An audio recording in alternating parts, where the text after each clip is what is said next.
అందరికీ నమస్కారం. ఇంట్లో పూజ పారాయణం చేసే సమయంలో పాటించవలసిన నియమాలు. 1. ఎప్పుడు ఒక చేత్తో దేవుని ముందు నమస్కరించకూడదు. దీంతో పాటు భగవంతుణ్ణి పూజించిన తర్వాత తల్లిదండ్రుల ఆశీర్వాదం తీసుకోవాలి.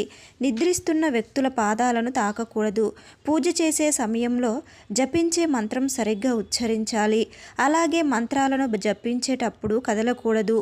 ఆ సమయంలో కుడి చేతిని ఏదైనా వస్త్రంతో కప్పాలి. ఇలా చేయడం వలన మనసులోని కోరికలు నెరవేరుతాయి. 3. శనివారం రోజున శని నుంచి విముక్తి పొందడానికి పీపాల్ చెట్టుకు నీటిని అర్పించాలి. పీపాల్ చెట్టు చుట్టూ 7 ప్రదక్షిణలు చేయాలి. అలాగే మహిళలు కుంకుమ, కొబ్బరిని కత్తిరించకూడదు.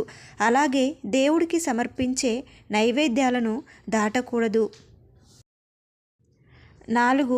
ఏకాదశి, అమావాస్య, పౌర్ణమి రోజులలో గడ్డం తీయకూడదు. పూజ చేసే ముందు కండువ ధరించాలి. పూజ సమయంలో మీ ఎడమ వైపున నెయ్యి దీపం వెలిగించాలి.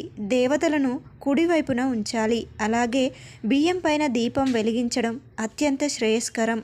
6. తామర పువ్వు 5 రాత్రులు ప్రశాంతంగా ఉండదని నమ్ముతారు. అలాగే తులసి ఆకులను కూడా 10 రాత్రులు ఉంచకూడదు. 7. పూజ చేస్తున్న సమయంలో మీ ముఖాన్ని తూర్పు వైపు